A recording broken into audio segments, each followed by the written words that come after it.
Hello friends, कैसे हो? I hope आप अच्छे होंगे। हम इस वीडियो के अंतर्गत देखेंगे, ये आपके एच टेट का क्वेश्चन पेपर है। और ये कब का है? जब एच टेट स्टार्ट हुआ ना, पेपर होना, जो पात्रता परीक्षा होती है, तो ये उसी समय का क्वेश्चन पेपर है, यानी 2011 का। इसमें आपके सीडीपी के जो क्वेश्चन पूछे गए वो देखेंगे, साथ ही साथ जो लैंग्वेज के रूप में हिंदी और आपकी इंग्लिश रहेगी, और इसके अलावा जो आपके मैथ के 30 क्वेश्चन और ईवीएस के, ये पुराने टाइम में पूछे जाते थे इस प्रकार के। ठीक है, तो हम देख लेते हैं इसमें किस प्रकार के क्वेश्चन पूछे गए। निश्चित तौर से आप देखेंगे वीडियो तो सीखने को ही कुछ मिलेगा कि पुराने समय में भी इस प्रकार के क्वेश्चन पूछे जाते थे। ठीक है, तो इसमें से जो पहला क्वेश्चन है, जैसा आप देख पा रहे होंगे, इस प्रकार पूछा था कि एक बालक अधिक सीखता है यदि उसे, आप इन सभी ऑप्शनों को ध्यान से देखेंगे तो हम कहेंगे अगर क्रिया विधि से पढ़ाया जाए, यानी आपको एक्टिविटी मेथड के थ्रू पढ़ाया जाए, तो बालक है अधिक सीखेगा। बाकी ऑप्शन है जैसे कि पाठ्य पुस्तक के माध्यम से पढ़ाना, इतना ये उचित नहीं होगा। कंप्यूटर से पढ़ाया जाए, ये भी ज़्यादा उचित नहीं होगा। व्याख्यान विधि से पढ़ाया जाए, ये भी उचित नहीं होगा। सबसे बेस्ट रहेगा बच्चा है कर किसी के। ठीक है, यानी क्रिया विधि द्वारा, तो ऑप्शन नंबर 4 सही हो जाएगा। सेकंड नंबर क्वेश्चन है, इसमें पूछा गया है कि कक्षा कक्ष में शिक्षक का प्रयास होना चाहिए, तो हम कहेंगे छात्रों के अनुभव प्रदान करने में, छात्रों को सहायक अधिगम वातावरण देने में, और छात्रों को चिंतन का अवसर देने में। तो हम ये कहेंगे तीनों बात सही है, तो ऑप्शन नंबर 4 सही हो जाएगा। क्वेश्चन नंबर आपका है 3 नंबर। इसमें पूछा गया है कि शिक्षा के 2 प्रमुख उद्देश्य कौन से हैं। आप इन सभी ऑप्शनों को देखेंगे तो हम ये कहेंगे, अगर सभी ऑप्शनों को पढ़ेंगे, कि बालकों में विषयों का ज्ञान व उनका मानसिक विकास करेंगे, तो ऑप्शन नंबर 1 सही हो जाएगा। बाकी ऑप्शन देख लेते हैं। विषयों का ज्ञान देंगे और परीक्षा के लिए तैयार करेंगे, तो ये परीक्षा के लिए तैयार करना ये सही उचित नहीं होगा, इस वजह से ये गलत हुआ था। विषयों का ज्ञान देना तो ठीक है, लेकिन जो उसे रटाना है ना, कंटेस्ट कराना, ये गलत था। विषयों का ज्ञान देना ठीक है, लेकिन व्यावसायिक कौशल का विकसित करना ये गलत है। लेकिन आपको वर्तमान में एनईपी, जो राष्ट्रीय शिक्षा नीति आपकी 2020 है, 2020, उसमें इसकी बात कही गई है। हालांकि ये उस टाइम में पूछा गया क्वेश्चन है, किस संदर्भ में पूछा जाता है वो भी मायने रखता है। यहाँ पे शिक्षा के 2 प्रमुख उद्देश्य पूछे थे, तो इस वजह से हमें जो अप्रोप्रिएट आंसर चूज करना होता है ना, तो वो 1 नंबर पर जाएंगे। इस वजह से ऑप्शन नंबर 1 सही हो गया है। नेक्स्ट क्वेश्चन नंबर है कि अधिकांश बालक हैं अपनी मातृभाषा सीख लेते हैं, यानी जो लोकल लैंग्वेज होती है, जिस एरिया से बिलोंग करते हैं वहीं से। तो मोस्टली है, आप इन सभी ऑप्शनों को ध्यान से देखेंगे तो हम कहेंगे कम से कम है। इसमें ऑप्शन दे रखे हैं उस आधार पर जा रहे हैं कि 2 वर्ष की आयु में बच्चा है अपनी मातृभाषा सीख लेता है, तो ऑप्शन नंबर इसका 4 सही हो जाएगा। क्वेश्चन नंबर नेक्स्ट है, इसमें पूछा है कि अगर 6 से 11 वर्ष आयु वर्ग के छात्रों को आवश्यकता होती है, तो किसकी आवश्यकता होगी। तो हम कहीं कक्षा कक्ष में प्रजातांत्रिक वातावरण हो, यानी डेमोक्रेटिक, ये बात सही है। सीखने में स्वायत्ता हो, यानी ऑटोनॉमी हो। ऑटोनॉमी मीन्स ये है खुद की स्वतंत्रता हो। बाकी क्रिया आधारित हो, अंतक्रियात्मक अधिगम की, जो भी क्रिया आधारित एक्टिविटी हो कैसी हो, अट्रैक्ट हो। ठीक है, तो ये तीनों ही पॉइंट पॉजिटिव है, तो ऑप्शन नंबर 4 सही हो जाएगा। नेक्स्ट क्वेश्चन देख लेते हैं जो पूछा गया है। क्वेश्चन नंबर 6 है, वो इस प्रकार पूछा है, एक बच्चा है ईर्ष्या प्रदर्शन करता है, तो लगभग आप उम्र बताइए, जिसमें मंथ में दे रखी है। तो हम ये कहेंगे अगर बच्चा है, अगर 18 माह का हो जाएगा ना, यानी करीबन 1.5 वर्ष का, तो उसमें है ईर्ष्या, यानी जो जेलसी बोलते हैं वो प्रदर्शन करने लग जाएगा। ईर्ष्या हो गई, घृणा हो गई, क्रोध हो गया, बहुत सारी चीज़ें होती है। तो ये है, आप जब शेष अवस्था पढ़ेंगे ना, उसमें आती है ये सभी चीज़ें। ठीक है, तो ऑप्शन नंबर इसका 3 सही हो जाएगा। क्वेश्चन नंबर नेक्स्ट है, बालक है वो विविध प्रकार से सीखते हैं, तो किस किस प्रकार से सीखते हैं, ये आपको 4 ऑप्शन दे रखे हैं।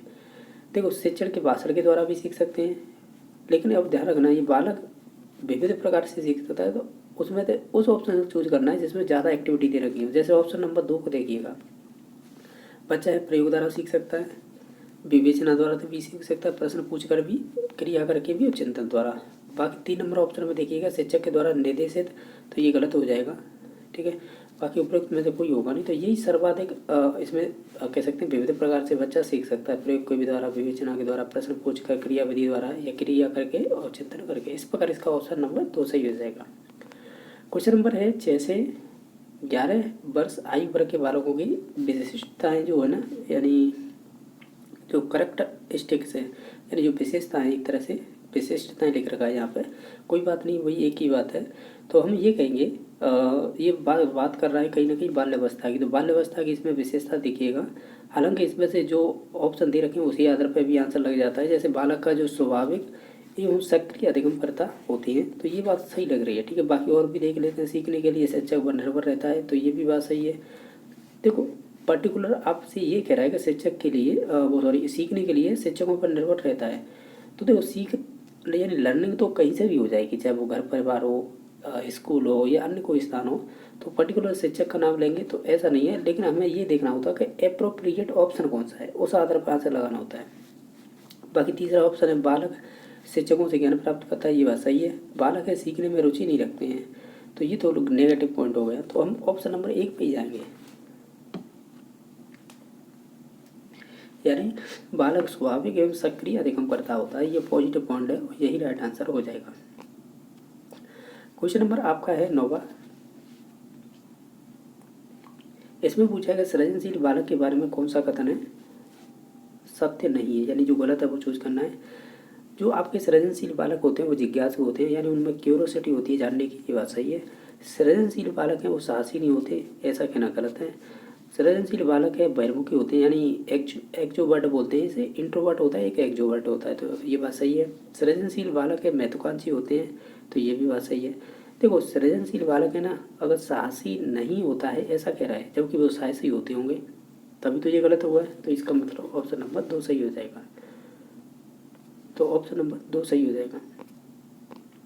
क्वेश्चन नंबर नेक्स्ट है कि नवीन ज्ञान की प्राप्ति होती है, तो हम कहेंगे अगर सभी ऑप्शनों को ध्यान से पढ़ेंगे तो अनुभव द्वारा, नवीन अर्थ ढूंढने के द्वारा, तो ऑप्शन नंबर 3 सही हो जाएगा। ये कुछ ऐसे क्वेश्चन है आप डायरेक्टली आंसर लगा सकते हैं। क्वेश्चन नंबर नेक्स्ट है, इसमें कह रहा है कि शिक्षण एक प्रक्रिया है, यानी जो teaching is a process of, यानी जो आपकी शिक्षण एक प्रक्रिया है, तो हम ये कहेंगे इनमें से सभी को देखेंगे ध्यान से, तो हम कहेंगे क्या कहेंगे, ये शिक्षण अधिगम का सरलीकरण करने की विधि है, एक तरह से शिक्षण प्रक्रिया, ठीक है। तो ऑप्शन नंबर 4 सही हो जाएगा, यानी शिक्षण एक प्रक्रिया है जो शिक्षण अधिगम का सरलीकरण करने में उपयोगी होगी। यानी ये देखो आप कह रहे हैं फैसिलिटेटिंग ऑफ टीचिंग लर्निंग, तो ऑप्शन नंबर इसका 4 सही हो जाएगा। क्वेश्चन नंबर नेक्स्ट है कि बच्चे का सामाजिक विकास है वो वास्तव में प्रारंभ कब हो जाता है, तो बाल्यावस्था में होता है, लेकिन इसमें 2 चीज़ें दे रखी है बाल्यावस्था की, एक तो पूर्व और एक उत्तर, तो पूर्व में ही प्रारंभ हो जाएगा, तो ऑप्शन नंबर इसका 3 सही हो जाएगा, ठीक है। इसे भी डिवाइड कर रखा है बाल्यावस्था को, जैसे बात करें हमें जैसे 2 से 4, फिर 6 से जो मध्य में आएगी 8 आएगी, फिर 8 से या 9 से लेकर के 12 तक, ठीक है। इस प्रकार ये डिवाइड कर रखे हैं, लेकिन हालांकि उम्र तो नहीं पूछी जाती, फिर भी इसमें जो विशेषताएं हैं वही पूछी जा रही है कि सामाजिक जो विकास है वो प्रारंभ होता है आपके पूर्व बाल्यावस्था से ही। क्वेश्चन नंबर नेक्स्ट है, प्राथमिक कक्षा के बालकों के लिए शिक्षण की उपयुक्त विधि कौन सी होगी, ये प्राइमरी कक्षा की बात कर रहा है, ठीक है। तो हम कहेंगे इसमें से सबसे बेस्ट रहेगी खेल विधि, क्योंकि बच्चा खुद करके सीखेगा, इसमें इंटरेक्ट भी करेगा, ठीक है। तो इस हिसाब से प्ले मेथड सबसे बेस्ट रहेगी, तो ऑप्शन नंबर इसका 4 सही हो जाएगा। क्वेश्चन नंबर नेक्स्ट देख लेते हैं। ये कह रहा है कि भारत वर्ष में प्रारंभिक शिक्षा निम्नलिखित पे से बल देती है, यानी किस पे बल देती है, तो हम ये कहेंगे देखा जाए तो ये रटने की प्रवृत्ति को बल देती है ज़्यादातर, तो ऑप्शन नंबर 4 सही हो जाएगा, ठीक है। हालांकि आप ये कहोगे कि वर्तमान में तो ये कहते हैं कि हम एक्टिविटी आधारित है या बच्चा करके सीखे, इस प्रकार की विधियों की बात करते हैं। देखो ये 2011 का क्वेश्चन पेपर है, तो उस संदर्भ में पूछा है। हालांकि आप ही देखते होंगे जितने भी सरकारी स्कूल हुए या गवर्नमेंट के थ्रू चलते हैं वो उनमें देखा जाए ना सभी रटने पे ही ज़्यादा जोर देते हैं, और शुरुआत की जो प्रारंभिक कक्षा होती हैं उसमें रटने पे ज़्यादा बल दिया जाता है। और कुछ चीज़ें ऐसी भी चीज़ चल रही हैं, चाहे वो NCF 2005 हो, RT एक्ट हो, या आपका NAP 2020 है, वो कहती है कि बच्चों को करके सीखने पे ज़्यादा जोर देती हैं, तो वो भी सही है बात, उसमें भी कोई गलती नहीं, लेकिन उस संदर्भ में पूछा है उसी के अनुसार हमें आंसर देना होगा, तो ऑप्शन नंबर 4 सही हो जाएगा। नेक्स्ट क्वेश्चन नंबर देख लेते हैं। क्वेश्चन नंबर 15 है वो इस प्रकार पूछा है कि जो शिक्षण और अधिक प्रभावी हो सकता है, तो आप इन सभी ऑप्शनों को ध्यान से देखिएगा। हम कहेंगे जब छात्रों को स्वयं कार्य करने के लिए स्वायत्ता व नियंत्रण दिया जावे। तो ऑप्शन नंबर 1 सही हो जाएगा, जो सबसे बेस्ट ऑप्शन लग रहा है। और बाकी है जो ऑप्शन इतने सही नहीं है जितना 1 नंबर ऑप्शन है। ठीक है, तो 1 नंबर ऑप्शन इसका राइट आंसर हो जाएगा। अधिगम एक प्रविधि है, यानी लर्निंग इज अ प्रोसेस है। वो कैसी है? तत्वों को याद करने की, ऐसा तो कुछ है नहीं। पाठ्य पुस्तक में दी गई विषय को याद करने में, ये भी नहीं। हम ये कहेंगे कि अनुभव द्वारा अर्थ निर्माण करने की प्रक्रिया है ना, ये होती है अधिगम की एक प्रविधि। तो ऑप्शन नंबर 3 सही हो जाएगा, यानी पॉजिटिव पॉइंट देखना था। क्वेश्चन नंबर नेक्स्ट है कि ये कह रहा है कि प्रतिभावान बालक की बुद्धि लब्धि कितनी होती है। ध्यान रखना है, यहाँ पे प्रतिभाशाली नहीं पूछा है, प्रतिभावान है यानी टैलेंटेड। तो इसकी बुद्धि लब्धि हो जाएगी 125 के करीब। देखो, आप टर्बन की सारणी पढ़ते होंगे बुद्धि लब्धि में, या बहुत सारी मनोवैज्ञानिक अलग अलग दे रखी हैं। ठीक है, तो आपको ध्यान रखना है। देखो, जैसे 90 से लेकर आपकी 110 तक होती हैं, वो औसत वाले बच्चे होते हैं।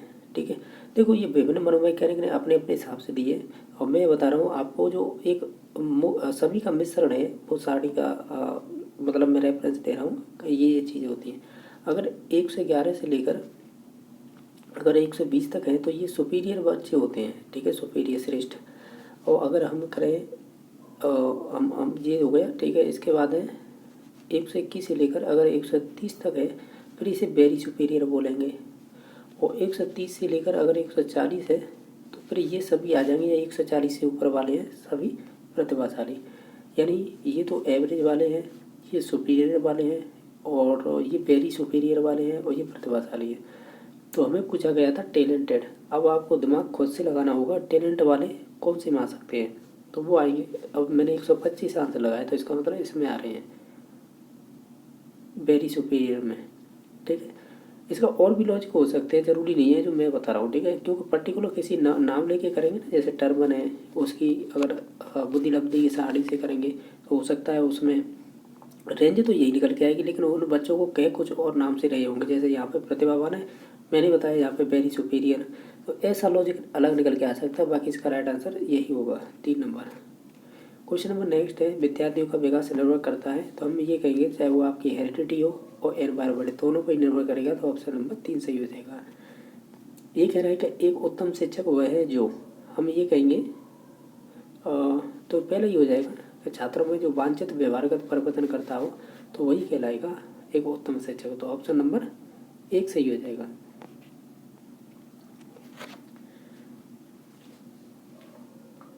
क्वेश्चन नंबर आपका 20वां है कि प्राइमरी स्तर का अनुदेशन होना चाहिए। तो हम कहेंगे वो छात्र केंद्रित होना चाहिए, यानी चाइल्ड सेंटर। तो ऑप्शन नंबर 3 सही हो जाएगा। क्वेश्चन नंबर आपका 21वां है कि अधिगम के लिए क्या आवश्यक होता है। तो हम कहेंगे ये सभी चीज़ें हो जाएंगी, चाहे आपका सेल्फ एक्सपीरियंस हो, या आपकी सेल्फ थिंकिंग हो, या सेल्फ एक्टिविटी, सभी आ जाएंगी। तो ऑप्शन नंबर 4 सही हो जाएगा।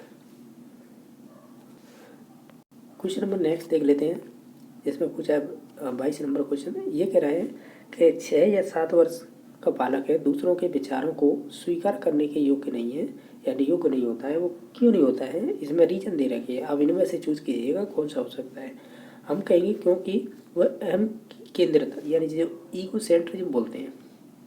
जब जीन प्याजे का हम संज्ञानात्मक विकास सिद्धांत पढ़ते हैं तो उसमें दूसरे नंबर की अवस्था आती है, जिसे बोलते हैं प्री ऑपरेशनल स्टेज, जिसकी उम्र होती है 2 से 7 वर्ष। तो प्री ऑपरेशनल स्टेज जो 2 से 7 होती है ना, उसमें हम पढ़ते हैं ईगो सेंट्रिज्म, एनिनिज्म। तो ये शब्द आते हैं ना, ये वही है। यानी ये इसमें क्या होता है, बच्चा है खुद की जो बात होती है उसे प्राथमिकता देता है, दूसरों की बातों को इग्नोर करता है। इसका ये सेंस निकल के आता है। तो ऑप्शन नंबर 2 सही हो जाएगी। यही तो कह रहा था, बालक है दूसरों के विचारों को स्वीकार करने के योग्य नहीं है। इसका मतलब मैं जो कह रहा हूँ वो इग्नोर करता है दूसरों के विचारों को, और जो वो खुद कहता है वो सही है। ठीक है, ऐसा मानता है वो। तो ऑप्शन नंबर 2 सही हो जाएगा। क्वेश्चन नंबर नेक्स्ट है 23 नंबर, 6 से 11 वर्ष आयु वर्ग के बालकों को सीखने के लिए आवश्यक है। क्या आवश्यक है, हम ये कहेंगे पहला ही हो जाएगा जो मूर्त क्रियाएं होती हैं या अनुभव की उपलब्धता। इसका मतलब समझ रहे हो, यानी मूर्त का मतलब जो चीज़ है वो टच कर सकता हो, और जो सामने हो उसके वो अनुभवों की उपलब्धता, जो भी एक्सपीरियंस कर रखा है वो एक्टिविटी आधारित। तो निश्चित तौर से ऑप्शन नंबर 1 सही हो जाएगा। बाकी शिक्षकों द्वारा ज्ञान का हस्तांतरण ये नहीं होगा, नहीं, और ये भी नहीं होगा। तो ऑप्शन नंबर होगा तो इसका 1 नंबर सही होगा। क्वेश्चन नंबर नेक्स्ट है निम्न में से किसकी भूमिका पूर्व बाल्यावस्था में बालक के संवेगात्मक विकास हेतु सर्वाधिक महत्वपूर्ण है? तो हम ये कहेंगे, अगर देखा जाए इन सभी ऑप्शनों को ध्यान से, इसमें अच्छा क्वेश्चन पूछा है। इसमें जैसे अध्यापक दे रखे हैं, संगी साथी दे रखे हैं, पड़ोसी भी दे रखे हैं और माता पिता, और इसमें बात किसकी कर रहा है? संवेगात्मक यानी इमोशन की बात कर रहा है। सर्वाधिक महत्वपूर्ण कौन है ये बताइएगा, यानी इसमें से भी एक चूज करना है आपको बेस्ट। तो हम कहेंगे जो माता पिता होंगे ना वही ज़्यादा इंपॉर्टेंट होंगे, क्योंकि प्राथमिक जो क्या बोलते हैं, बच्चे का जो पहला स्कूल है या प्रारंभिक जो सीखता है वो बच्चा घर से ही सब चीज़ सीखता है। तो वैसे भी अगर इमोशन की बात हुई है तो निश्चित तौर से माता पिता ही इसका रोल ज़्यादा होगा। तो ऑप्शन नंबर 4 सही हो जाएगा। शिक्षा मनोविज्ञान है तो ये एक अप्लाइड कह सकते हैं, अप्लाइड है कैसे मेजर है 2 नंबर, ये अप्लाइड साइंस है, न कि ये प्योर साइंस है, न ये नॉर्मेटिव साइंस है।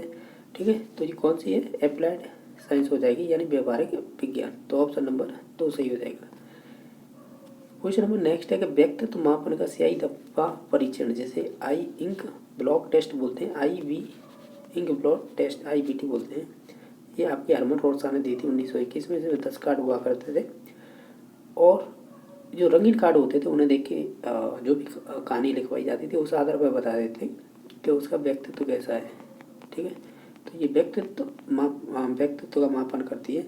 तो अब ये बताइएगा, ये आत्मनिष्ठ विधि है, वस्तुनिष्ठ है, या प्रक्षेपण है, या इन उपरोक्त में से कोई नहीं। तो ये आपकी प्रोजेक्शन मेथड हो जाएगी। अब प्रोजेक्शन मेथड में बहुत सारी आती हैं, आप मैंने क्वेश्चन में डिस्कस किया, IBT, CAT, टेट, डोमेन टेस्ट, खेल तकनीकी विधि, ड्रामा विधि। इसके अलावा और कोई है? खेल विधि होगी, ड्रामा होगी, तकनीकी होगी, खेल तकनीकी बोलते हैं, और कौन सी है?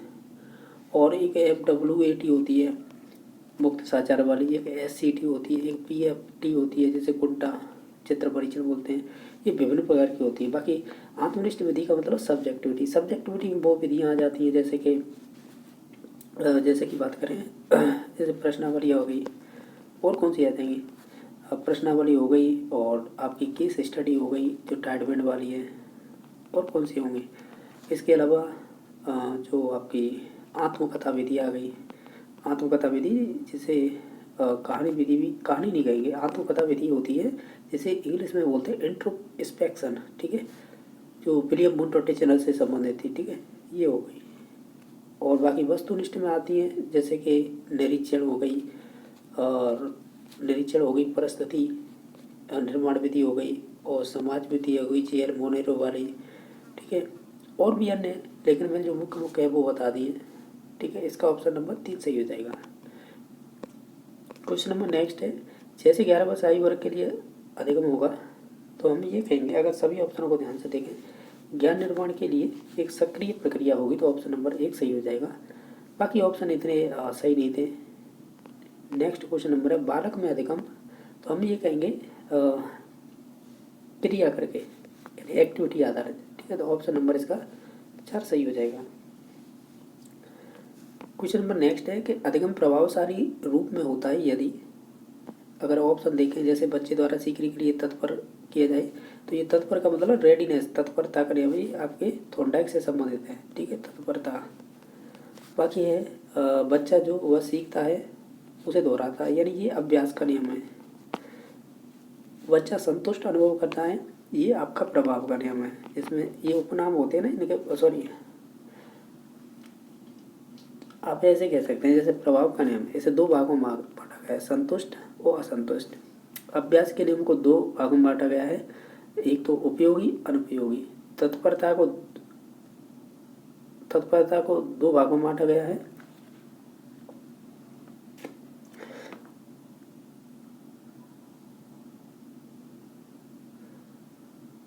ठीक है, तत्परता को 2 भागों में बांटा गया है, और मुझे अब ध्यान नहीं आ रहा है। ठीक है, लेकिन ये है कि तत्परता का मतलब ये होता है, अगर आप सीखने के लिए इच्छुक है तभी सीखेंगे, अदरवाइज नहीं सीखेंगे। ठीक है, तो ये सभी हो जाएंगे। ठीक है, तो ऑप्शन नंबर 4 सही हो जाएगा। क्वेश्चन नंबर नेक्स्ट है बुद्धि के बारे में क्या सही नहीं है। तो देखो, ये जो आपकी वृद्धि होती है, मैंने बुद्धि गलत बोल दिया, माफ़ी चाहूँगा, ये वृद्धि है। ठीक है, ग्रोथ। तो हम ये कहेंगे वृद्धि के बारे में कौन सा सही नहीं है, तो वृद्धि होती है वो शारीरिक होती है, ये बात सही है। जो वृद्धि होती है मात्रात्मक होती है, ये भी बात सही है। और जो आपकी वृद्धि होती है। मैं वृद्धि बार बार यूँ कह रहा हूँ, चाहे आप वृद्धि बोलो या वृद्धि एक ही बात है, ठीक है। ये मापनीय होती है नहीं, इसका मापन किया जा सकता है। बाकी ये जीवन पर्यंत नहीं चलती है। वृद्धि है कुछ समय तक, ये आपका इसका कह सकते हैं इसका डेवलपमेंट होता है, या कह सकते हैं इसकी एक लिमिटेशन है, यानी कुछ ही मात्रा को ये वृद्धि करेगी फिर उसके बाद रुक जाएगी, ऐसे बोल सकते हैं। तो ऑप्शन नंबर इसका 4 सही हो जाएगा। तो इस प्रकार हमने ये CDP के किए, ये 30 क्वेश्चन पूछे गए थे। हालांकि इसमें कुछ क्वेश्चन अच्छे भी थे और बाकी सिंपल ही थे, आप डायरेक्टली आंसर लगा सकते थे। अब इसके बाद देख लेते हैं जो हिंदी से संबंधित क्वेश्चन बने हैं। देखो उस टाइम पे इसमें 30 क्वेश्चन पूछे जाते थे, तो हम जो ग्रामर है ना वही क्वेश्चन देखेंगे, ठीक है। टीचिंग मेथड के बने होंगे उन्हें भी देख लेंगे, बाकी ग्रामर के देखेंगे, ठीक है। तो इसमें देख लेते हैं। जैसे कि पहला क्वेश्चन है कि पथ और पथ्य युग्म का अर्थ क्या होता है। वैसे हम भी जानते हैं कि पथ माने रास्ता होता है, ठीक है। तो दूसरा फिर पथ्य माने क्या हो जाएगा, जो रोगी का भोजन होता है। तो ऑप्शन नंबर इसका 1 सही हो जाएगा। क्वेश्चन नंबर नेक्स्ट है कि गायक है का संधि विच्छेद क्या हुआ। ये अयाज संधि का उदाहरण है, तो ये हो जाएगा गे प्लस अक। तो ऑप्शन नंबर 3 सही हो जाएगा, गे प्लस अक होगा। और आप जानते होंगे जो बड़ी ए होती है ना, वो बड़ी ए की मात्रा होती है, ये चेंज किस में हो जाती है, ये हो जाती है आय में, ठीक है, आय में। और ये भी अलंत, और ये ग में से अगर ए की मात्रा निकल जाती है तो ये भी अलंत हो जाएगी, यानी ये कह सकते हैं ये इसमें मिल जाएगी आ में, तो ये गा बन जाएगी पूरा। जो यह था ये अलंत था, थी इस आ में मिल जाएगा तो ये यह हो जाएगा पूरा। फिर उसके बाद क था, तो इस प्रकार ये गायक बन जाएगा। क्वेश्चन नंबर नेक्स्ट है प्रत्येक के योग से बना शब्द कौन सा है। सॉरी मैं प्रत्येक कह रहा हूँ, प्रत्यय, प्रत्यय से बना कौन सा शब्द होगा। प्रत्यय हमेशा पीछे लगते हैं, ठीक है। तो अब इसमें से छांटिएगा अब खुद से। जैसे मैं छाटूँ, जैसे सुगंध है तो सुगंध में सु उपसर्ग लगा है और गंध है मूल शब्द है, तो ये सुगंध यानी अच्छी गंध, तो इस प्रकार ही सुगंध होना है, तो इसमें तो है नहीं।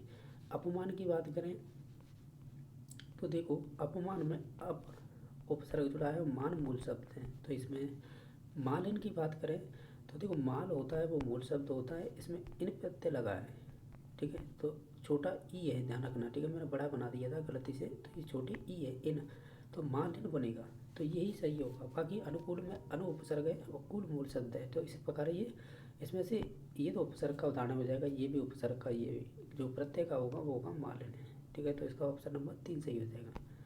बाकी है नेक्स्ट क्वेश्चन नंबर है 34 नंबर। इसमें क्या पूछा है, इसमें पूछा है कि समुद्रगुप्त ने भारत का नेपोलियन था, वह नेपोलियन किस प्रकार की संज्ञा का उदाहरण है, ठीक है। वैसे नेपोलियन ये संज्ञा दी गई थी, तो इस प्रकार की जो संज्ञा का उदाहरण क्या होगा, यानी ये किसी का उपनाम होता है, जैसे दे दिए जाते हैं बहुत सारे, तो हम ये कहेंगे ये संबंधित हो जाएगा आपके भाववाचक थे। ऑप्शन नंबर 3 सही हो जाएगा। नेक्स्ट क्वेश्चन नंबर देख लेते हैं। अब इसके बाद कौन से क्वेश्चन है, ये और है। इसमें से अशुद्ध शब्द छांटिएगा। देखो क्षत्रिय सही है, दोगा भी सही है, श्रेष्ठ भी सही है, लेकिन आविष्कार ऐसे नहीं लिखते हैं, आविष्कार कुछ इस प्रकार लिखते हैं, ठीक है। आवी और फिर बाकी स्कार लगा है ना वो पीछे लगा देंगे, तो आविष्कार इस प्रकार लिखते हैं, ठीक है। तो ऑप्शन नंबर इसका हमें क्या बताना था, अशुद्ध, तो ऑप्शन नंबर 4 सही हो जाएगा। इसके बाद क्या है, इसके बाद इसमें गद्यांश दे रखा है और गद्यांश से संबंधित आपके ये क्वेश्चन पूछे गए हैं, तो इन्हें छोड़ देते हैं क्योंकि ये गद्यांश तो आप खुद से भी छांट लेना। इसमें जो क्वेश्चन होंगे ना, वैसे कह सकते हैं जो आपके संबंधित होंगे ग्रामर से, तो उन्हें देख लेते हैं। जैसे कि अब ये देखिए जो प्रज्ञा होती है इसका पर्याय क्या होगा, तो हम ये कहेंगे तो ये संबंधित हो जाएगा आपके बुद्धि से, ज्ञान से, सत्य से या समझदारी से, कैसे होगा। देखो ये गद्यांश का उपयोग हुआ है ये शब्द प्रज्ञा, तो उसके हिसाब से ये समझदारी होनी चाहिए, ठीक है। बाकी हम छोड़ देते हैं ये क्या बोलते हैं जो गद्यांश से संबंधित है, अब डायरेक्टली ग्रामर के कर लेते हैं। ये कह रहा है वनवासी में समास कौन सा होगा, तो वन में वास करने वाला होगा, तो ये तत्पुरुष समास हो जाएगा। बाकी दो ही को उद्वंद कर्मधारय ये नहीं होंगे, ठीक है। इसके बाद है ये कह रहा है कि इसमें से दंत वर्ण बताइए, यानी जो जिनका उच्चारण स्थान करते हैं तो उन दंत से टच होते हैं, ऐसे कौन कौन से वर्ण हैं। एक लतूसा नाम दंता सूत्र होता है, तो उसमें त वर्ग आता है और ल भी आता है जो ड्र वाला होता है, ठीक है। तो इसका ऑप्शन नंबर 3 सही हो जाएगा। क्वेश्चन नंबर नेक्स्ट है कि शब्दकोश में पहले आने वाला शब्द कौन सा है।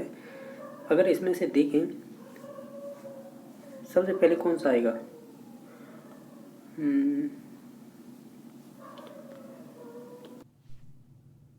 इसमें से जो कह सकते हैं वक्त है ना, ये आएगा पहले, ठीक है। बाकी नेक्स्ट क्वेश्चन नंबर देख लेते हैं। इसमें से हमें तत्सम शब्द बताना था, क्या होगा। तो देखो कोयल है ना, ये तो तद्भव है, ऊँट भी तद्भव है, काठ भी तद्भव है, लेकिन जो कपाट होते हैं ना, ये शायद कपाट दरवाजे को बोलते हैं। तो दरवाज़ा तो हो जाता है आपका कह सकते हैं तद्भव रूप, और इस कपाट को कहेंगे तत्सम। तो इसका फिर ऑप्शन नंबर 2 सही हो जाएगा। अकिंचन का अर्थ क्या होता है, जिसके पास कुछ ना हो, ऑप्शन नंबर 1 सही हो जाएगा। निजत्व संज्ञा शब्द है, निजत्व, तो ये हो जाएगी आपकी ये आपकी हो जाएगी भाववाचक हो जाएगी, तो ऑप्शन नंबर 2 सही हो जाएगा। इसमें से जो आपका इसे बोलते हैं छ, ये इसमें बताइए ये किन किन वर्णों से मिलकर बना है, या ध्वनियाँ इनमें से कौन कौन सी है संयुक्त व्यंजन की। तो आप देखेंगे इसमें, देखो इसमें हो जाएगा पहला ही ऑप्शन हो जाएगा, ठीक है। इसमें और भी ऑप्शन एक दे रखा है। इसमें देखो ये मतलब कह सकते हैं क आई का आधा, इसमें अ मिल जाता है, फिर इसके बाद ये स आता है, ठीक है। तो ऑप्शन नंबर 1 सही हो जाएगा।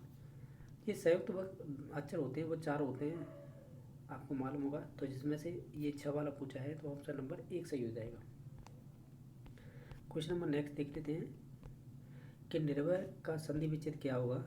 इसका होगा नी प्लस भय, ये विसर्ग संधि होगी, इस विसर्ग का र ऊपर हो जाता है, इस वजह से बनता है निर्भय। तो ऑप्शन नंबर 3 सही हो जाएगा। क्वेश्चन नंबर नेक्स्ट है, इसमें से शुद्ध शब्द को छांटिएगा। तो देखो ये आगामी नहीं होता, आगामी होगा। केंद्रीय ऐसे नहीं लिखेंगे, इसमें बड़ी की मात्रा आएगी। और दिच्छा में ना, दीक्षा इस प्रकार लिखी जाएगी, यानी द पर बड़ी ई की मात्रा आएगी। अधीन सही है, ठीक है। तो ऑप्शन नंबर 3 सही हो जाएगा। क्वेश्चन नंबर नेक्स्ट है,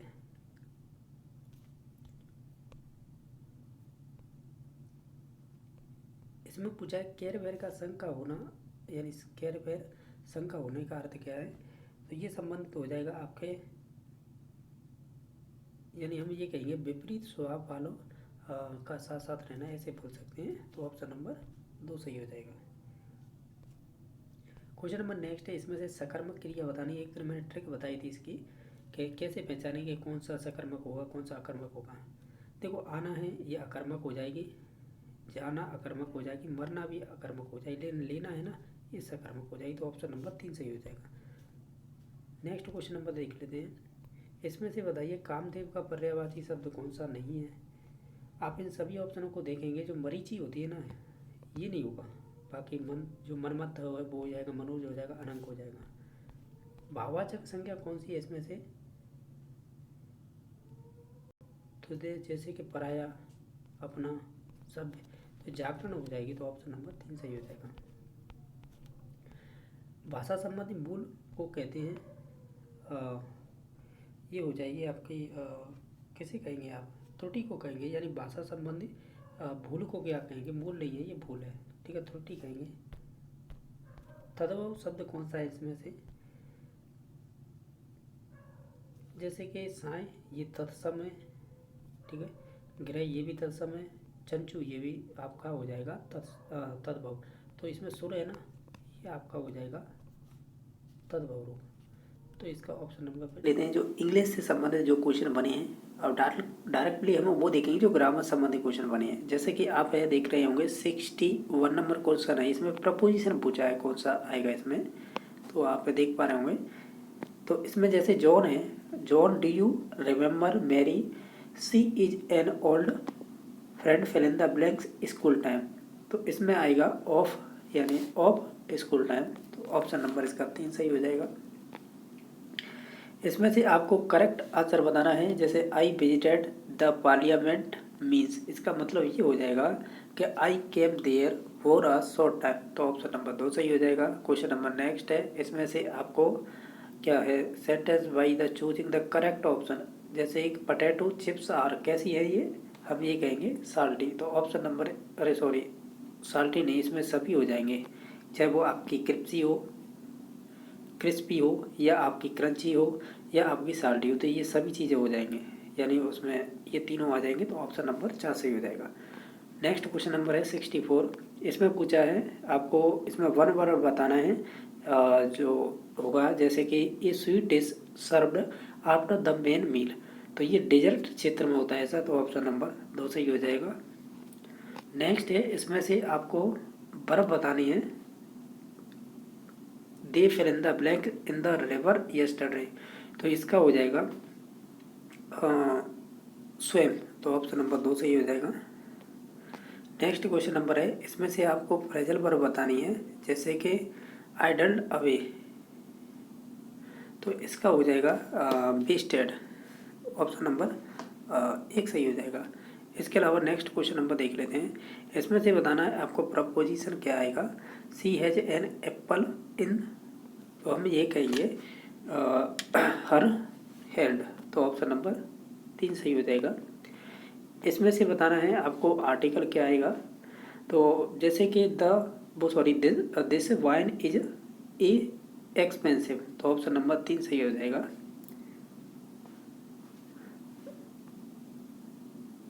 माफी चाहिए, इसमें ए नहीं आएगा, 0 आर्टिकल आएगा, ठीक है, तो ऑप्शन नंबर इसका 4 सही हो जाएगा। क्वेश्चन नंबर नेक्स्ट है, इसमें से आपको बताना है choose the correct word for the blank, जैसे कि my mother is at home where is fill in the blanks में क्या आएगा, तो हम ये कहेंगे कि यूर्स आएगा, तो ऑप्शन नंबर 1 सही हो जाएगा। इसके अलावा नेक्स्ट क्वेश्चन नंबर है, इसमें पूछा गया था choose the correct word for the blank, यानी इसमें से आपको सही वर्ड चूज करना है कि there is hardly fill in the blanks time left for the train to depart, इसका ऑप्शन नंबर हो जाएगा एनी, ऑप्शन नंबर 3 सही हो जाएगा। इसके अलावा जो नेक्स्ट क्वेश्चन नंबर और देख लेते हैं। इसके बाद है फिर ये आपको एक पैसेज दे रखा है और इसके आधार पर ये आपको आंसर देने होंगे, तो इसे छोड़ देते हैं क्योंकि पैसे से संबंध नहीं, हम तो केवल ग्रामर क्वेश्चन करेंगे, ठीक है। तो इसमें ये भी आपके अब उसी से संबंधित है, पैसे से, ये भी पैसे से। क्वेश्चन नंबर आपका 81 है, यहाँ से ग्रामर स्टार्ट हो गए, तो ग्रामर के क्वेश्चन कर रहे हैं हम, ठीक है। तो जिसमें पूछा गया था, इसमें से आपको करेक्ट मीनिंग बताना था लुक बिफोर यू लीव, तो इसका जो सेंस निकल के आएगा, हम कहेंगे think carefully before taking an action, ठीक है, तो ऑप्शन नंबर 1 सही हो जाएगा। इसके अलावा 82 नंबर क्वेश्चन है, इसमें अपोजिट बताना था किसका, काइंड का, तो काइंड का अपोजिट हो जाएगा, वो हो जाएगा हर्ष, तो ऑप्शन नंबर 50 सही हो जाएगा। इसके अलावा नेक्स्ट क्वेश्चन नंबर देख लेते हैं। ये आपको करेक्ट ऑर्डर बताना है, इसमें से क्या होगा इसका, तो हम ये कहेंगे इसका करेक्ट ऑर्डर हो जाएगा डू यू स्टडी आर्ट्स, तो ऑप्शन नंबर 3 सही हो जाएगा। क्वेश्चन नंबर नेक्स्ट है, इसमें से प्लूरल बताना है, जैसे ऑक्स का और आपके गोज का, तो आप है देखेंगे इन सभी ऑप्शनों को ध्यान से, तो इसमें हो जाएगा जैसे ऑक्स का ऑक्सन हो जाएगा और जो गूज है उसका गीज हो जाएगा, तो ऑप्शन नंबर इसका 2 सही हो जाएगा। इसके अलावा और भी क्वेश्चन है क्या, इसमें करेक्टली आपको भरना है जो फिल इन द ब्लैंक्स है, तो हम कहेंगे ही हैड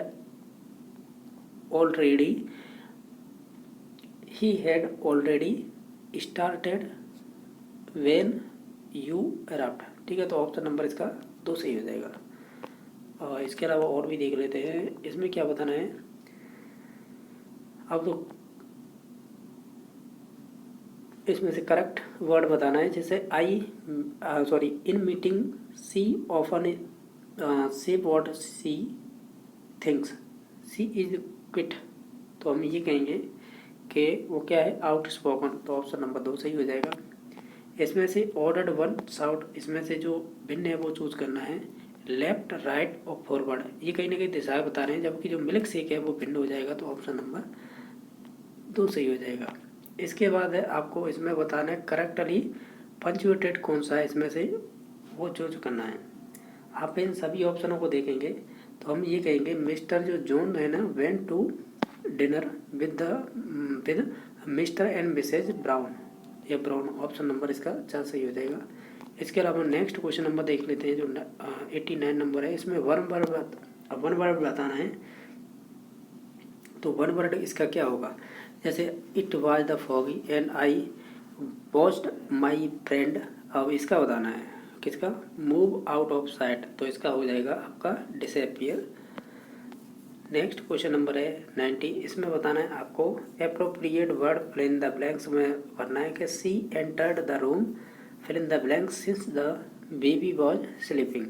तो ये हो जाएगा आपका क्विकली। जैसा कि देख पा रहे होंगे अब इसमें मैथ के क्वेश्चन स्टार्ट हो गए हैं। तो इसमें जो मैथ के क्वेश्चन पूछे गए हैं वो देख लेते हैं। जैसे कि आपको ये क्वेश्चन पूछा गया था कि आप इसको सरल कीजिएगा। अब इसे सरल कैसे करेंगे, देखो इसे करने के बहुत सारे तरीके हो सकते हैं, लेकिन फिर भी आपको ये बोर्ड मास के नियम से ही करना होगा। कैसे, पहले तो आप बार हटाएंगे, यानी पहले कोष्टक को सॉल्व करेंगे, यानी इसे बार हटाएंगे तो इसमें से इसे घटाएंगे तो पॉइंट बचेगा 3, ठीक है। फिर ये है ना 4.07, फिर इसमें से इसे घटाएंगे, फिर बच के आएगा इसका 3.77, ठीक है। ये ध्यान रखना, ये आएगा क्यों आएगा, अगर 4.07 से हमें घटाना 0.3 तो इसका 0 लग जाएगा, तो ये 7 और इसमें से जो 4 है इसमें से एक हाथ लेंगे तो यहाँ पे आ जाएगी 7 पॉइंट हो जाएगा 3.77, ठीक है।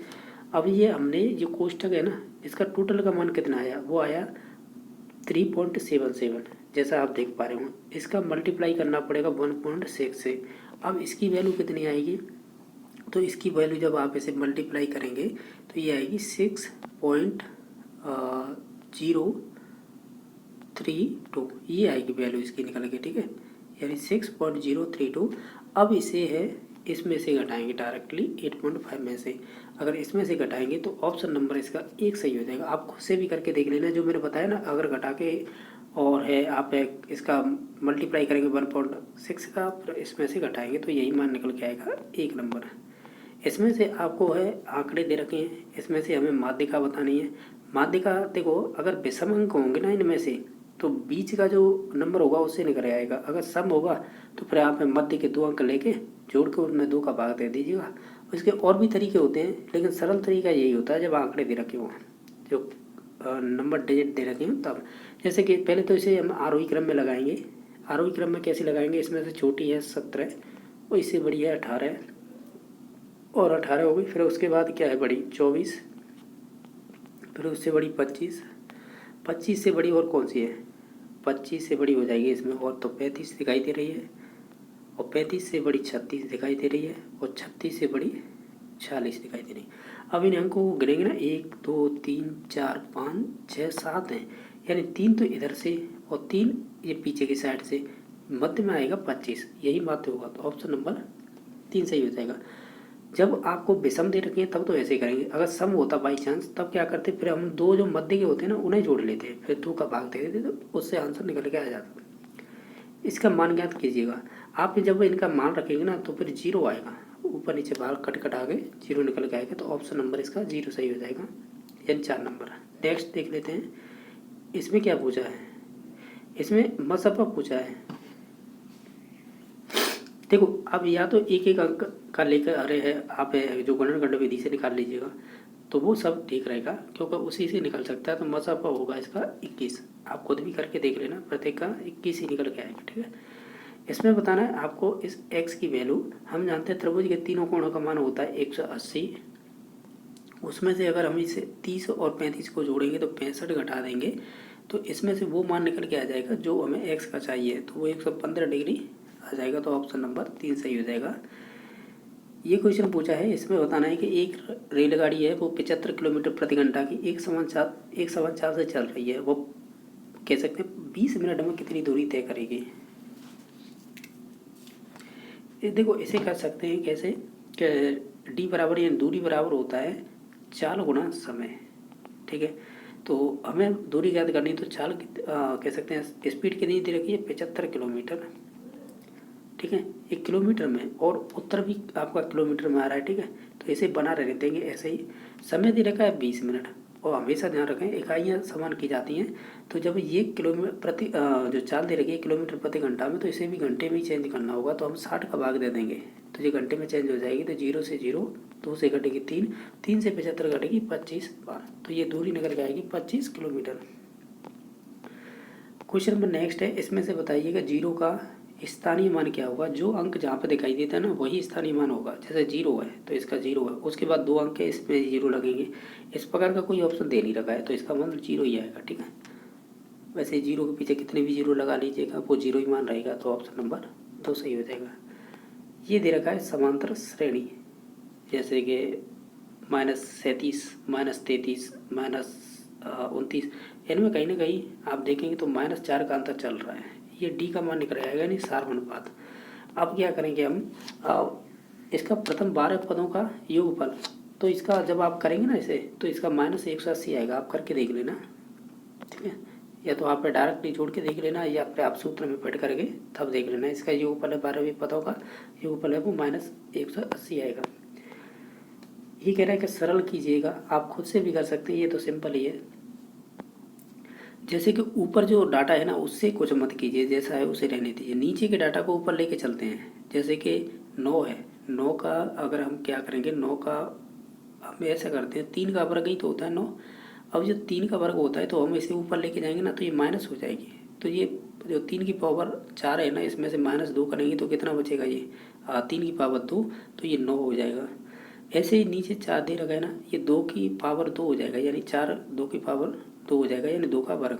ठीक है, तो ये 4 है ना, या 2 का वर्ग है, जो ऊपर की साइड जाएगा तो इसमें 2 की घात 5 है ना, इसमें से माइनस हो जाएगी 2, तो फिर ये बचेगा कितनी, 2 की पावर 3, तो ये 8 मान हो जाएगा। देखो 2 पहले थी 9 बची थी, ये 3 की पावर 2 से घटाने के बाद 4 में से, और ये 8, तो हम ये कहेंगे 2 × 9 × 8, ऐसे मल्टीप्लाई कर लेना। 9 8 72, 72 दूनी होते हैं 144, तो ऑप्शन नंबर 4 सही हो जाएगा। क्वेश्चन नंबर नेक्स्ट है, इसमें से वो छोटी से छोटी संख्या ज्ञात कीजिए जिससे संख्या 81 को भाग देने पर भागफल एक पूर्ण घन प्राप्त हो। पूर्ण घन, तो 81 में किसका भाग दें आप, इनमें संख्याओं में से देखें। अगर 27 का भाग देंगे तो 3 प्राप्त होगा, 81 का भाग देंगे तो 1 प्राप्त होगा, 9 का भाग देंगे तो ये आपका 9 में 81 तो 9 ही प्राप्त होगा, लेकिन आप 3 का भाग देंगे तो 27 प्राप्त होगा। हमें क्वेश्चन में क्या कह रहा है, भाग देने पर भागफल है ना, जो भागफल है ये भाग दिया है और जो बचे हैं ये भागफल ही है एक तरह से, तो वो पूर्ण घन हो, तो ये पूर्ण घन है किसका, 3 का, तो फिर इसका राइट आंसर क्या हो जाएगा, तो इसका राइट आंसर फिर 4 नंबर ऑप्शन हो जाएगा ना, यही तो प्राप्त हो रहा था। ठीक है, तो ऑप्शन नंबर इसका 4 नंबर ऑप्शन हो जाएगा। ठीक है, नेक्स्ट देख लेते हैं। इसमें ये क्या है कि आपको पूछा है ये हिंदू अरेबिक अंक क्या होंगे इनके, तो देखो जो एल होती है ना वो तो 50 होती है, और जो एक्स दिखाई दे रही है इसका मान होता है 50, वो सॉरी 10 होता है, तो 10 + 10 3 बार है ना, 3 बार लिख लेंगे, तो एल तो हो गई 50, बाकी ये एक्स होती है वो 10 होगी, दूसरी 10 और एक ये तीसरी 10, फिर उसके बाद लिख रखा है VI, इसका मतलब होता है आप जानते होंगे 6 मतलब होता है इसका, तो ये 6 और जोड़ लीजिएगा। जब आप इन्हें 50 10 60 और 10 70 80 और 6 86, तो ऑप्शन नंबर 3 सही हो जाएगा। क्वेश्चन नंबर नेक्स्ट है, ये कह रहा है कि किसी राशि का 5 वर्ष का साधारण ब्याज है यानी सरल ब्याज है वो 77.50 रुपये है, तो उसी दर से उस राशि का 4 वर्षों का सरल ब्याज क्या होगा। तो आप एक काम कीजिएगा, देखो ये 5 वर्ष का दे रखा है, हमें 4 वर्ष का ज्ञात करना। हम ये जानते हैं साधारण ब्याज होती है ना, प्रत्येक वर्ष है वो समान ब्याज होती है, जैसे कि प्रथम वर्ष में होगी उतनी सेकंड में लगेगी, तीसरे में चौथे में इस प्रकार होती है।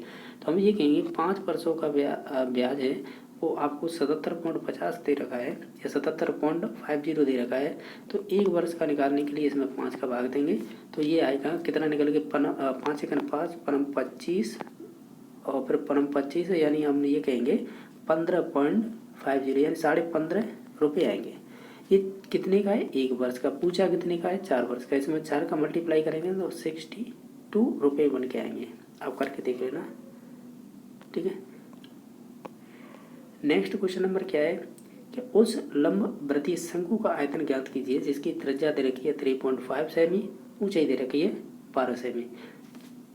तो हम जानते हैं कि लंबवर्ती शंकु है ना, इसका आयतन क्या होता है, इसका आयतन होगा 1/3 πr²h।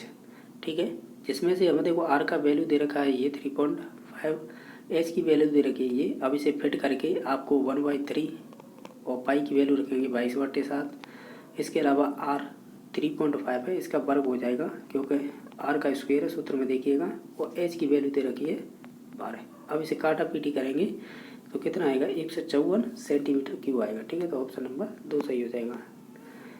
ये कह रहा है पाइथागोरस तर्क लिखिएगा जो इसके दो सदस्य दे रखे हैं, एक तो 16 दे रखा है, एक दे रखा है 63। आप तो एक ध्यान रखिए, ये जब भी पाइथागोरस लगती है ये समकोण त्रिभुज में लगती है, यानी आप ऐसे कह सकते हैं कर्ण का वर्ग, ये तो जानते होंगे, बराबर होता है आधार का वर्ग प्लस लंब का वर्ग, ये चीज़ तो आप जानते होंगे। तो इसमें क्या होता है कि अगर दो आपको कह सकते हैं सदस्य दे दिए या दो डाटा दे दिए तो आपको तीसरा डाटा निकालना है। तो इसकी ये ट्रिक होती है, या तो आपको ये ट्रिक याद हो कि अगर 16 और 63 दे दी तो इसका अगर तीसरा सदस्य देखें तो कौन सा होगा, तो वो हो जाएगा 65। अब इसे निकालेंगे कैसे, हम मान लेते हैं कि 65 यहाँ पर कर्ण है, ठीक है, 65 का वर्ग करेंगे, ठीक है, और बाकी जो दे रखे हैं उन्हें योग कर लेंगे, जैसे कि 63 का वर्ग कर लेंगे और प्लस 16 का। अगर इन्हें करके अगर ये 65 का वर्ग जितना है उतना आ जाए तो निश्चित तौर से ये त्रिक माना जाएगा। और सभी ऑप्शनों को करेंगे तो इसमें टाइम लगेगा, तो आप लगभग में इन दोनों को जोड़ के ना, वर्ग करके जोड़ के एक डाटा निकल के आएगा। वो डाटा लगभग में आपको एक चूज करना होगा डाटा इसमें से, तो इस हिसाब से निकाल सकते हैं, या फिर आपको त्रिक याद होनी चाहिए। तो इसे निकाल लीजिएगा, कितना आएगा देखो। अगर आप इसे करेंगे तो किस प्रकार करेंगे, हम ऐसे कर सकते हैं कि जो आपका 63 का वर्ग करेंगे ना, तो मैं डाटा डायरेक्ट लिख देता हूँ। इसका आएगा 3969, ठीक है, 16 का आएगा 256, और इसे जोड़ेंगे और 65 का अगर वर्ग करेंगे तो ये समथिंग आएगा 4225। ठीक है, आप इन दोनों को जोड़ लीजिएगा, यही आएगा 4225। तो हम ये कहेंगे इसका त्रिक या तीसरा सदस्य कौन सा होगा, दो सदस्य दे रखे, तीसरा हो जाएगा 65। ये कह रहा है कि एक वृत्ताकार बगीचे का व्यास दे रखा है 9.8 मीटर, इसका क्षेत्रफल ज्ञात कीजिएगा। तो वृत्त की बात कर रहा है, वृत्त का क्षेत्रफल क्या होता है, पाई आर स्क्वायर होता है, ठीक है, और जिसकी आपकी व्यास दे रखी है 2r बराबर, यानी व्यास बराबर हो जाएगा 9.8, इसका r की वैल्यू निकालेंगे तो 4 ये हो जाएगी 4.9 हो जाएगी। अब इसमें पाई आर स्क्वायर में रख दीजिएगा, तो इसका राइट आंसर निकल के कितना आ जाएगा, इसका राइट आंसर निकल के आएगा जब आप मान रखेंगे तो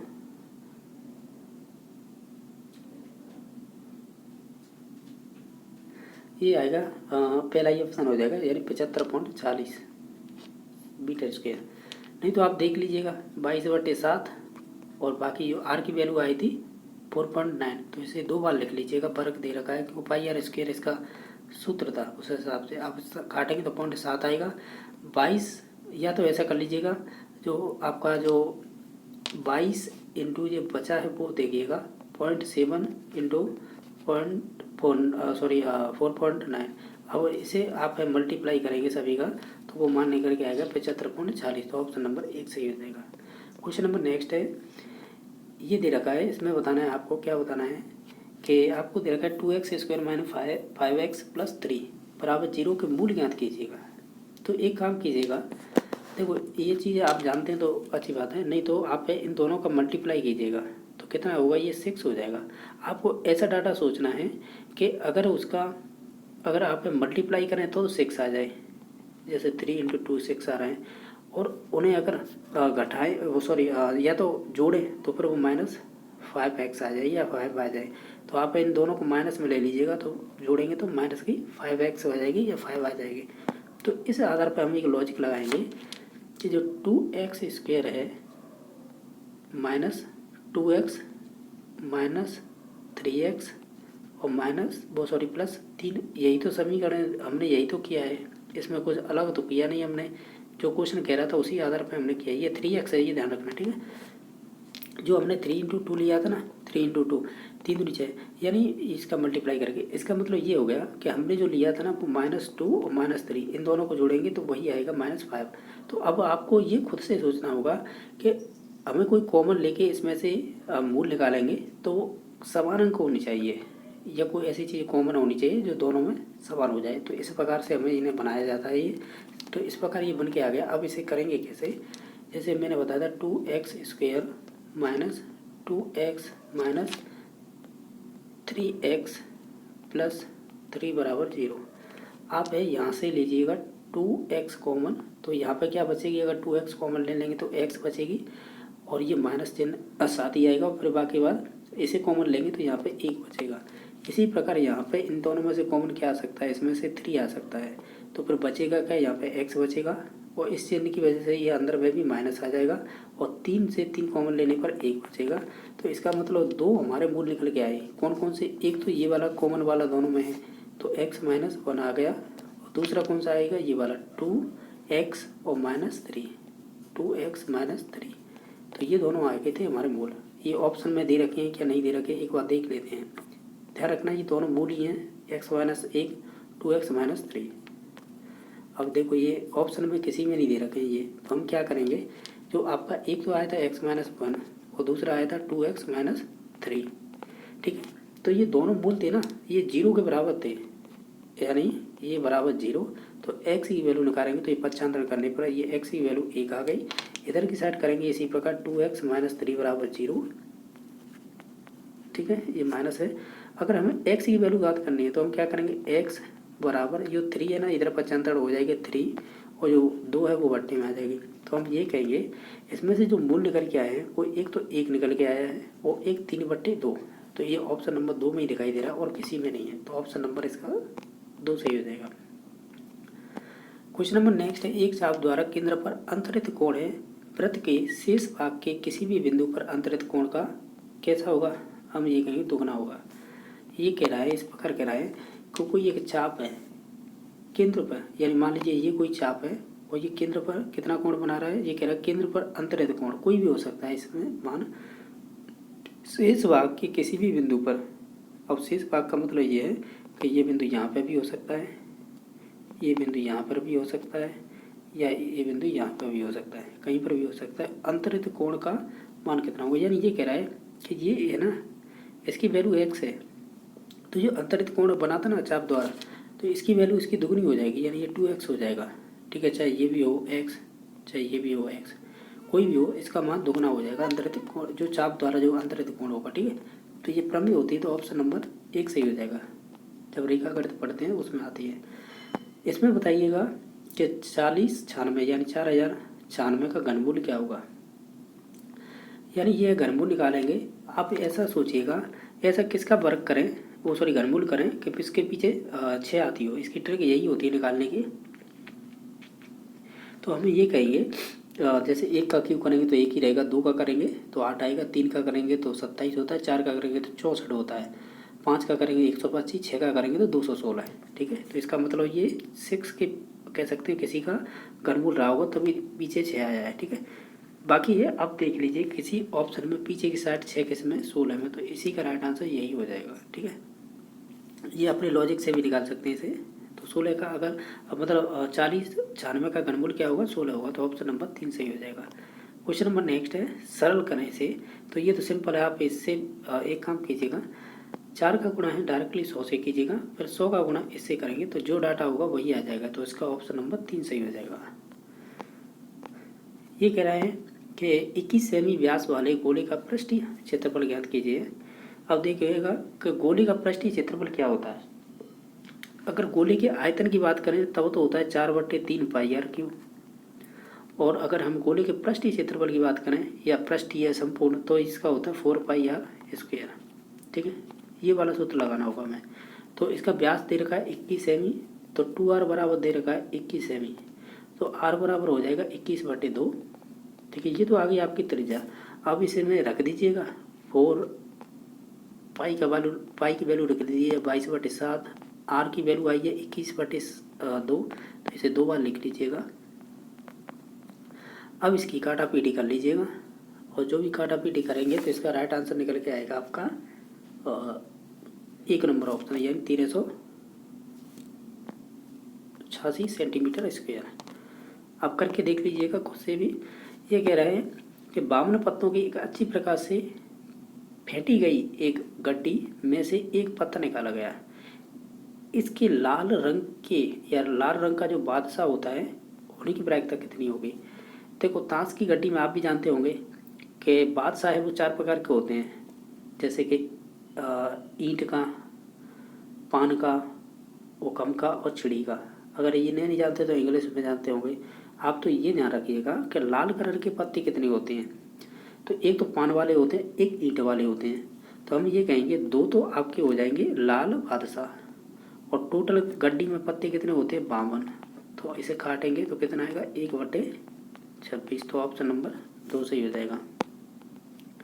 क्वेश्चन नंबर नेक्स्ट है, ये सिंपल ही पूछा था कि ए की वैल्यू, बी की वैल्यू, सी की वैल्यू ये दे रखी है। A Q plus B Q plus C Q -3 A B C में मान रखेंगे तो कैसे रखेंगे इनकी। देखो 2 का क्यूब कितना हो जाएगा 8, और बी की वैल्यू दे रखी है कितनी 3 का क्यूब करेंगे तो कितना आएगा 27, और सी की वैल्यू दे रखी है 4, तो इसका मान रखेंगे तो ये 64।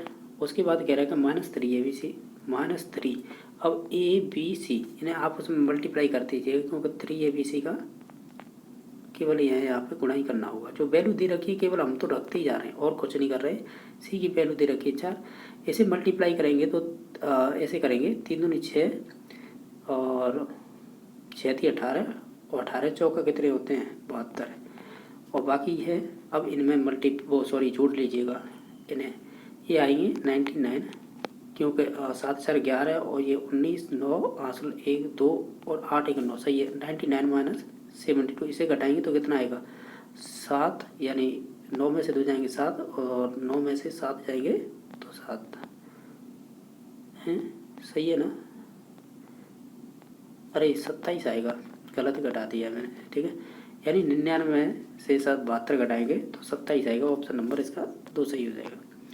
क्वेश्चन नंबर नेक्स्ट है, अगर एक नगर की जनसंख्या है वो 25,000 से घटकर है वो 24,500 रह गई तो घटने की प्रतिशत कितनी थी। तो आपको बताना है जैसे कि 25,000 है, अब रह कितनी गई है 24,500, कितनी की कमी आई इसे घटाएंगे तो निकल के आएगा 500 की कमी। ये 500 की कमी किस पर हुई है, ये 25,000 पर। तो 500 की कह सकते हैं कितने पर 25,000 पर, मल्टीप्लाई कर देंगे 100 से, क्योंकि हमें पर प्रतिशत ज्ञात करनी है। 00 से 00, इस 0 से 1 0, 25 थे 25 क्या है, ये 5 से काटिएगा, ये 5 बार और ये 10 है 5 से 2 बार, यानी इसका कह सकते हैं कितने % की कमी रहेगी 2% की। क्वेश्चन नंबर नेक्स्ट है कि 150 रुपये में दूध खरीदा गया, उसे कितने रुपये में बेचा जाए कि उसे 20% का लाभ हो जाए। 150 रुपये की कोई चीज़ है, उसे आपको 1 से मतलब ये कर 20% का लाभ चाहिए, यानी उसे आप 120 में बेचना पड़ेगा बट्टे में 100% की जगह। बाकी 0 से इन दोनों को काट दीजिएगा, 12 का गुणा 15 से करेंगे तो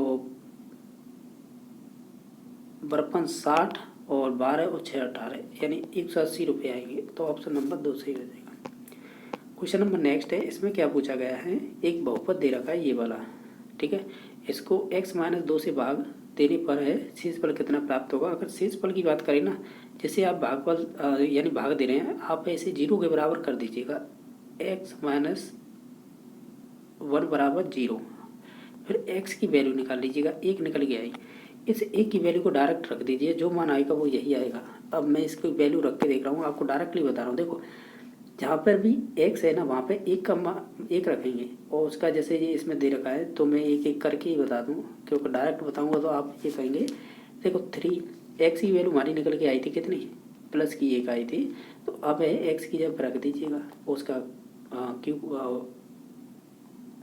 उसकी घात है जो 4 है वो लगा दीजिएगा। इसके बाद -4 x की वैल्यू 1 रखेंगे और इसका क्यूब कर दीजिएगा, फिर है 3, फिर 1 रखिएगा, फिर -1, ये निकल के आया है। तो अब 1 पर कोई भी घात हो वो 1 ही रहेगी, तो ये होगा 3 - 4 - 3 - 1, ये प्लस की है ये माइनस की कट जाएगी, बाकी बचेगा कितना -5। तो ऑप्शन नंबर है 1 सही हो जाएगा। क्वेश्चन नंबर नेक्स्ट है, इसमें आपस में आपको मल्टीप्लाई करना है, तो ये तो सिंपल है, आप खुद ही भी कर सकते हैं। इसका ऑप्शन नंबर 3 सही हो जाएगा। ये है कि आपको बताना है कि जो 9801 है ना कि वर्गमूल में इकाई अंक की संभावना क्या रहेगी, जिनके भी पीछे 1 आती है। तो ऐसे कौन कौन से अंक है जिनका हम वर्ग करें तो उनके पीछे आती है। जैसे 1 का वर्ग करेंगे तो कितना आएगी 1 ही आएगी, और आप है 9 का वर्ग करेंगे तो कितना आएगा 81, यानी इसके पीछे भी 1 आ रही है, तो इन दोनों के पीछे आ रही है, तो 1 और 9 संभावना रहेगी, यही राइट आंसर हो जाएगा। नेक्स्ट क्वेश्चन नंबर है, इसमें बताइएगा कि बीच की दूरी क्या होगी। ये दे रखे हैं आपको बिंदु ये वाले। तो आप एक चीज़ जानते होंगे, जो हम निर्देशांक पढ़ते हैं ना उनमें आते हैं, ठीक है। तो देखो ये जो -5 है ये तो हो जाएगी x1, जो 7 है वो हो जाएगी y1। इसी प्रकार जो -1 दे रखी है वो हो जाएगी x2, और जो आपकी 3 दे रखी है वो हो जाएगी y2। इसका एक सूत्र चलता है, अब देखो ये मैंने लिख दी, यानी दो बिंदुओं के मध्य में निकाली जाती है, तब ये तो ये हो जाएगा। देखो मैंने मान तो बता दिए x1 और y1 ये, तो इसका एक सूत्र चलता है, वो चलता है x2 - x1 का वर्ग प्लस y2 - y1 का वर्ग, ठीक है, ये होता है। तो आप देखिए मान रख लीजिएगा, जैसे कि हमने बताया था ये तो x1 हो जाएगी और ये y1 हो जाएगी, और -1 है वो हो जाएगी x2, और आपकी जो 3 है वो हो जाएगी y2। अब ये छोटे छोटे अक्षरों में लिखें, लेकिन आप ध्यान रखना, अब जो y2 है ना वो सॉरी x2 की वैल्यू कितनी दे रखी है -1, तो -1 रखेंगे। फिर x1 की वैल्यू दे रखी है -5, तो देखो इसमें ऑलरेडी माइनस लगा हुआ है चिन्ह, फिर उसके बाद माइनस, फिर 5 है। अब इसे बंद कर देंगे, इसका कर देंगे वर्ग, ठीक है, और बाकी ये अंडर रूट तो लग रहा है। फिर प्लस इसी प्रकार y2 की वैल्यू दे रखी है 3, और y1 की दे रखी है 7, तो इसे करेंगे इस प्रकार, इसका कर देंगे वर्ग। जब आप करेंगे तो इधर से करेंगे तो क्या आएगा, आप खुद कर लेना, ये आएगा आपका 16। इधर से घटाएंगे तो 4 का वर्ग 16, यानी ये अंडर रूट में आपकी 32 आई, अंडर रूट में टोटल अब लास्ट में निकल के आई 32, ठीक है। अब 32 में से आप बाहर क्या निकाल सकते हो, इसे कर लीजिएगा आप, क्या करेंगे, ऐसा कीजिएगा, इसे लिख सकते हैं हम अंदर की तरफ 16 × 2, क्योंकि 16 दूनी 32 होता है, और 4 का वर्ग 16 का वर्गमूल हो जाएगा 4, जो बाहर निकल आएगा, तो हम ये कहेंगे 4 कह सकते हैं अंडर रूट 2, ये वाला निकल के आएगा वैल्यू। तो ये ऑप्शन नंबर 3 में दे रखी है, यही राइट आंसर हो जाएगा। ये कह रहा है कि ऐसा कोण ज्ञात कीजिए जो अपने संपूरक कोण का समान हो। तो हम जानते हैं संपूरक कोण होते हैं जिनका मान है या योग है वो 180 आता है। एक होता है पूरक, जिनका कोण का मान होता है वो होता है 90 डिग्री, ठीक है। तो हमें पूछा है संपूरक, तो हम ये कहेंगे x + y = 180, और इसमें से अपने संपूरक के समान होगा तो वो 90 डिग्री होगा, ठीक है। तो ऑप्शन नंबर कह सकते हैं 3 नंबर ऑप्शन हो जाएगा, ठीक है। नेक्स्ट क्वेश्चन नंबर देख लेते हैं। ये पूछा है 120 नंबर क्वेश्चन, और इसके ऑप्शन दे रखे हैं ये वाले, ठीक है, ये दे रखे हैं। तो अब इसमें पूछा क्या है वो देख लीजिएगा, कि ये कह रहा है कि 2 बच्चे वाले 1500 परिवारों का यादृच्छिक रूप से चयन किया गया है। तो निम्नलिखित आंकड़े दे रखे हैं, एक तरफ तो परिवार में लड़कियों की संख्या, दूसरी तरफ परिवारों की संख्या है। तो यादृच्छिक रूप से चुने गए परिवारों की प्रायिकता क्या होगी, यानी इन परिवारों की संख्या क्या होगी, रैंडमली आपको बताना है। लेकिन आपको एक चीज़ ध्यान रखनी है, क्या ध्यान रखनी है, कि 2 बच्चे वाले हैं ना, यानी यही तो कह रहा था कि ये इतने दे रखे हैं, तो इनमें ये दे रखे हैं, तो यादृच्छिक रूप से परिवार की प्रायिकता जिसमें एक लड़की हो, ठीक है। देखो क्वेश्चन है, इसे कंप्लीट पढ़िएगा कि यादृच्छिक रूप से चुने गए परिवारों की प्रायिकता ज्ञात कीजिए जिसमें एक लड़की हो। तो एक लड़की किस परिवार में, तो इस वाले में। तो हमें क्या बताना था कि परिवारों की प्रायिकता बतानी है। तो परिवार कितने थे, ये 814, यानी एक लड़की वाले 814 परिवार थे, कितने में से, 1500 में से। तो हम ये कहेंगे, इसे काटेंगे तो आएगा 407 बटे इसका हो जाएगा 750। 2 से काटने के बाद है ये डाटा निकल के आया, तो इसका ऑप्शन नंबर 1 सही हो जाएगा। इसके बाद है जो आपके ईवीएस के क्वेश्चन पूछे गए वो भी देख लेते हैं। अब देखो ईवीएस में क्या है कि ईवीएस में आपके डायरेक्टली कुछ क्वेश्चन ऐसे हैं जो उस टाइम पे जैसे कि आप ऐसे कह सकते हैं जीके से संबंधित पूछे गए थे। हालांकि हम आंसर देख लेंगे इनके, लेकिन अभी वर्तमान में इनका रोल नहीं है। वर्तमान में ऐसे क्वेश्चन अब नहीं बनते हैं, अब केवल पर्यावरण और साइंस से ज़्यादातर पूछे जाते हैं। जैसे इसमें पूछा गया था, पाल, प्रत्यार और Rashtrakuta fill in the blanks नियंत्रण के लिए लड़े, जो कि हर्ष के बाद शक्ति का प्रतीक था। तो ये कन्नौज की बात कर रहा है, यानी जो पाल, प्रत्यार और राष्ट्रकूट कन्नौज पर नियंत्रण के लिए लड़े, जो हर्ष के बाद शक्ति का प्रतीक रहा था। तो ऑप्शन नंबर इसका 2 सही हो जाएगा। क्वेश्चन नंबर नेक्स्ट है, ये कह रहा है धातु के अम्लगम में दूसरा तत्व कौन सा होता है? धातु के अम्लगम में दूसरा तत्व होता है वो होता है पारा। तो ऑप्शन नंबर हो जाएगा 4। क्वेश्चन नंबर नेक्स्ट है, इसमें बताना है कि किसी भी विलेन का पीएच अगर 2 दे रखा है तो ये क्या होगा, हम ये कहेंगे जितना पीएच कम होगा ना मान वो उतना ही प्रबल होगा। तो ऑप्शन नंबर 3 सही हो जाएगा। जैसे HCl होता है, ये सबसे खतरनाक माना जाता है क्योंकि आप जानते हो जो हमारा आमाशय होते हैं, आमाशय होता है, आमाशय मतलब पेट, उसमें जो आमाशय में है आपकी श्लेष्मिक ग्रंथियाँ पाई जाती हैं, जैसे श्लेष्मा बोलते हैं, तो उनसे निकलता है ये HCl। ठीक है, तो ऑप्शन नंबर इसका 3 सही हो जाएगा, जो कैसा होता है बहुत ही खतरनाक होता है। तो इसका तो ऑप्शन नंबर 3। नेक्स्ट देख लेते हैं कि इसमें से प्राचीन वेद कौन सा था, उस टाइम में पूछा गया था, अब तो नहीं पूछे जाते हैं जीके के। तो ऑप्शन नंबर 1 हो जाएगा ऋग्वेद। भारत में कहाँ सींग युक्त घंटा मिलते हैं, तो ये आपके असम में मिलेंगे। तो ऑप्शन नंबर 2 सही हो जाएगा। इसमें से बताइए कि उदासीन पिंड कौन सा होगा। उदासीन पिंड मीन्स ये है कि प्लस और माइनस समान हो जाए, वही होगा उदासीन। तो देखो 3 नंबर में कि ऋणात्मक एवं धनात्मक आवेश बराबर मात्रा में हो तो निश्चित तौर से वो उदासीन पिंड माना जाएगा। क्वेश्चन नंबर नेक्स्ट है, ये कह रहा है गोवा के दक्षिण का पश्चिमी घाट क्या कहलाता है। तो भारत का नक्शा आप देखा होगा तो ये गोवा है, इसके नीचे फिर आपकी महाराष्ट्र है, तो इस वाले तट को ना केरल तक इसे मालाबार तट बोलते हैं। तो ऑप्शन नंबर 1 सही हो जाएगा। क्वेश्चन नंबर नेक्स्ट है कि DDT है, तो हम ये कहेंगे ये अनअपघटनीय प्रदूषक है, ये नॉन बायोडिग्रेडेबल पॉल्यूटेंट है, यानी ये सड़ गल नहीं सकता है।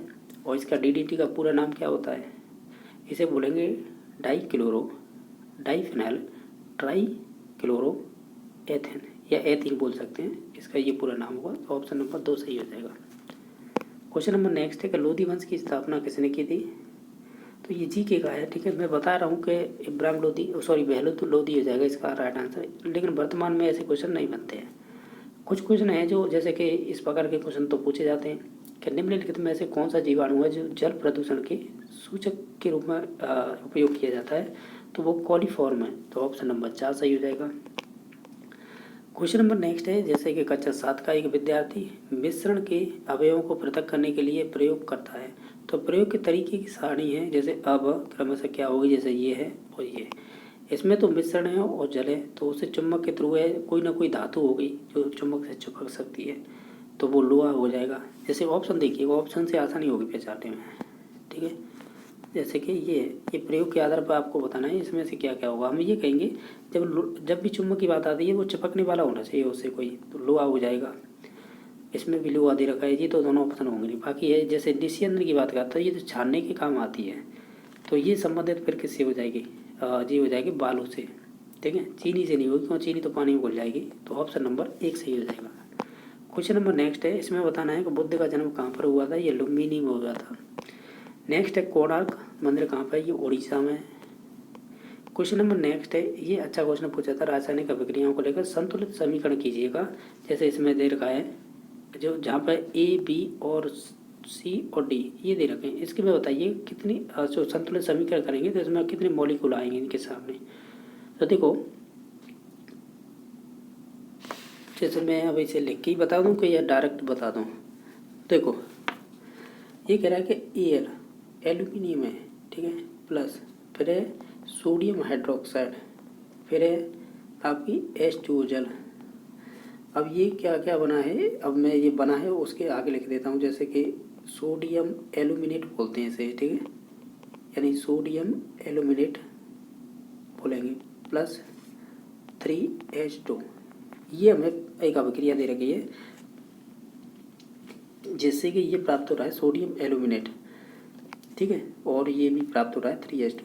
तो इसमें हमें संतुलित करना है। तो देखो 2 अणु यहाँ पर रखिएगा, ठीक है, 2 अणु आप यहाँ पर रखिएगा और 2 अणु आप यहाँ पर रखिएगा।